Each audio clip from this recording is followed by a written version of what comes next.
Bienvenue dans cette vidéo dédiée à l'un des casse-têtes les plus emblématiques du monde, le Rubik's Cube.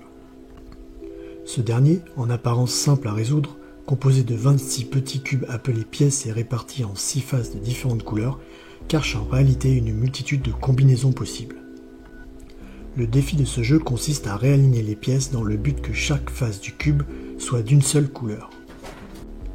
Depuis sa création, il a donné naissance à un grand nombre de compétitions, de records et même de recherches en mathématiques et en informatique.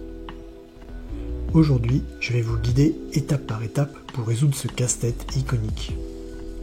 Après avoir vu les difficultés classiques, j'aborderai les étapes à enchaîner pour arriver à la résolution. Une fois cette vision d'ensemble abordée, je montrerai comment comprendre le cube afin de passer successivement d'une étape à une autre en se basant sur des algorithmes. Préparez votre cube, c'est parti! Les difficultés. Comme nous l'avons vu précédemment, le Rubik's Cube offre une immense variété de combinaisons possibles. Cette énorme complexité rend difficile de trouver la solution par simple intuition ou essai-erreur. Les mouvements nécessaires pour le résoudre, appelés algorithmes, peuvent sembler déroutants au début. En effet, chaque rotation affecte non seulement les pièces sur la face en cours de rotation, mais aussi celles sur les autres faces. Comprendre comment les mouvements interagissent est crucial pour progresser. Une des premières difficultés rencontrées est de comprendre la différence entre l'orientation correcte des pièces et leur positionnement exact. Il ne suffit pas d'amener une pièce à sa place, elle doit également être orientée correctement. Pour résoudre le Rubik's Cube de manière efficace, il est essentiel de mémoriser une série d'algorithmes spécifiques. Ces séquences de mouvements sont à exécuter de manière exacte, ce qui peut être décourageant pour les débutants. Aussi, je vais vous présenter une technique visuelle permettant de les mémoriser, en utilisant la répétition espacée, les rejouer à intervalles de temps, et l'apprentissage actif, se forcer à les retrouver de mémoire, ceux-ci deviendront par la suite rapidement automatiques. Les différentes étapes. Voyons pour débuter la vision d'ensemble des étapes par lesquelles je vais passer pour résoudre le cube. Je montrerai par la suite dans le détail comment passer d'une étape à une autre. Étape initiale. Ici, il faut réaliser une croix sur une des faces. Cela peut être fait en tâtonnant, cette face devient alors la face supérieure. Étape 1. Le but est de faire concorder le bord de la face supérieure avec les pièces du centre des faces verticales. Étape 2. Complétons la face supérieure et formons des T sur les faces verticales. Étape 3. Ici, c'est la seconde couche qui doit être complétée. Étape 4. Dessinons une croix sur la nouvelle face supérieure. Étape 5. À ce niveau, le bord de la face supérieure doit concorder avec les pièces du centre des faces verticales. Étape 6. Ici, il s'agit de placer au bon endroit les pièces de coin même si elles ne sont pas bien tournées. Étape 7. Nous terminons le cube. Avant de nous lancer dans la résolution du cube, je vais vous expliquer quelques principes de fonctionnement du Rubik's Cube. Comprendre le cube. Ce dernier est constitué de 3 types principaux de pièces, les pièces de centre, les pièces d'arête et les pièces de coin. Chaque type de pièce a des caractéristiques distinctes et joue un rôle spécifique dans la structure et la résolution du cube. Voici une description détaillée de ces différents types de pièces. Les pièces de centre sont situées au milieu de chaque face du cube. Elles sont au nombre de 6, une pour chaque couleur. Ces pièces servent de référence car elles indiquent la couleur finale de la face correspondante. Les pièces d'arête se trouvent sur les bords entre les coins du cube, chaque pièce d'arête ayant 2 couleurs et se trouvant entre 2 pièces de centre. Concernant les pièces de coin, elles se situent à l'intersection de 3 faces du cube, chaque pièce de coin possédant 3 couleurs et correspondant aux 3 centres voisins. Chaque type de pièce a des algorithmes spécifiques pour être manipulé et correctement positionné sans perturber les autres pièces. Comprendre ces différences est essentiel afin de maîtriser la résolution du Rubik's Cube et ainsi apprendre à appliquer les algorithmes de manière efficace. Lançons-nous maintenant dans la résolution. Étape 1. Une fois la croix réalisée sur la face supérieure en tâtonnant, faisons concorder le bord de la face supérieure avec les pièces du centre des faces verticales.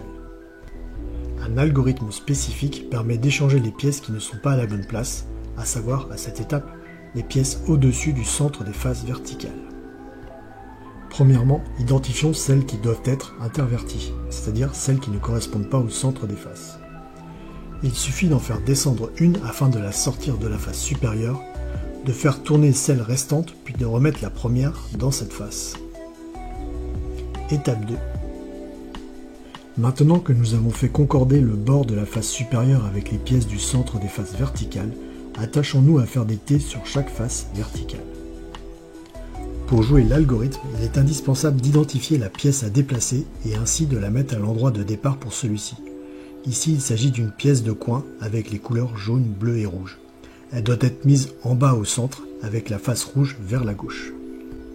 Les faces de dessus et de droite sont utilisées.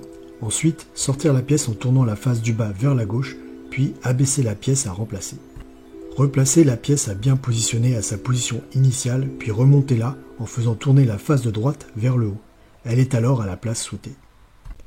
S'il arrive que la pièce soit à la bonne place mais pas bien orientée, utilisons l'algorithme suivant. Les faces de devant sont utilisées pour faire un mouvement, vers le bas, puis faire l'inverse, vers le haut.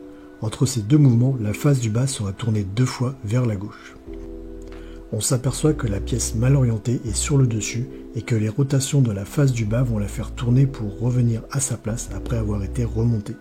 Cela permet de bien la positionner. L'algorithme peut être joué plusieurs fois de suite. Étape 3. Complétez maintenant la seconde couche. Notons que l'algorithme est en 8 étapes, mais que les 4 dernières sont exactement l'inverse des 4 premières. Nous pouvons aller plus loin.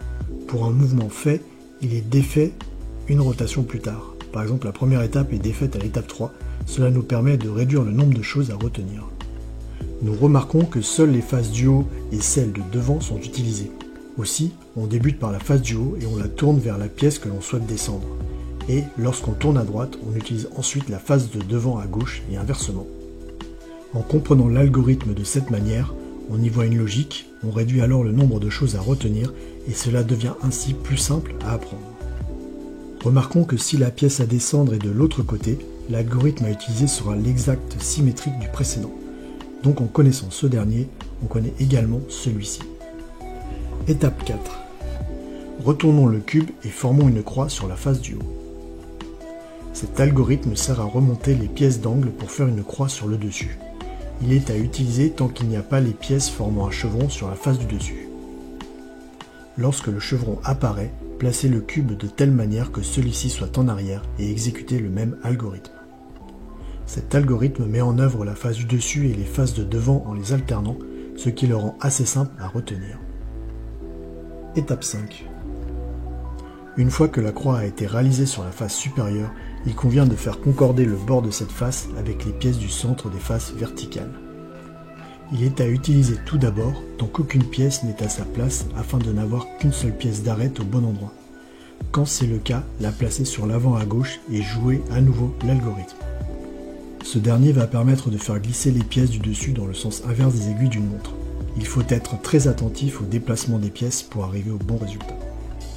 Cet algorithme est relativement simple puisqu'il ne met en œuvre que la face du dessus et celle de devant à droite.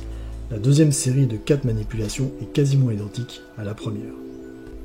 La face du dessus tourne toujours dans le même sens, tandis que les rotations de l'autre face sont alternées. Étape 6. Plaçons au bon endroit les pièces de bord sur la face du dessus. Il est à utiliser en premier lieu tant qu'aucune pièce n'est à sa place. Lorsque c'est le cas, la placer sur l'avant et jouer à nouveau l'algorithme. Il permet de faire glisser les pièces du dessus dans le sens inverse des aiguilles d'une montre. Il faut s'assurer que les déplacements des pièces aboutissent au bon résultat. Comme le précédent, cet algorithme est relativement simple puisqu'il ne met en œuvre que la face du dessus, celle de derrière à gauche et à l'opposé devant. Les deux séries de 4 manipulations sont quasiment identiques. L'utilisation des faces de devant et derrière est alternée et réalisée dans le même sens pour chaque série, la rotation de la face du dessus étant elle aussi alternée.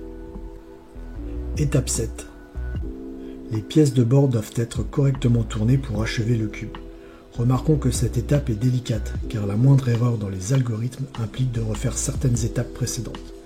2 algorithmes sont utilisés à ce niveau. Vérifions les pièces de coin pour voir si elles sont bien orientées. Si ce n'est pas le cas, utilisons un des deux algorithmes suivants pour les faire tourner dans le bon sens afin de les orienter correctement. Cet algorithme est plus difficile que les précédents car il est plus long et implique plus de faces. Attention de bien identifier si nous sommes dans le cas de départ et si cela correspond au sens souhaité pour la pièce d'arête ciblée. Si celui vu précédemment ne permet pas de tourner la pièce dans le bon sens, ce deuxième algorithme est alors à utiliser. Il a le même niveau de difficulté. Attention de bien identifier que nous sommes dans le bon cas de départ. En conclusion, en résumé, le Rubik's Cube est bien plus abordable qu'il n'y paraît au premier abord, même s'il nécessite un effort certain pour mémoriser les algorithmes. En adoptant une méthode structurée, en comprenant les principes de base et les algorithmes nécessaires, nous sommes en mesure de résoudre ce casse-tête sereinement, étape par étape. Ce processus nous montre que même les problèmes les plus complexes peuvent être décomposés en tâches plus simples et gérables. L'étape ultime consiste à apprendre ces algorithmes qui deviennent de plus en plus naturels au fur et à mesure que nous manipulons le cube. Merci d'avoir regardé cette vidéo. Si tu as trouvé ces conseils utiles, n'oublie pas de liker, commenter et partager ton expérience. Et pour ne rien manquer de mes prochaines vidéos, abonne-toi à la chaîne. À la prochaine!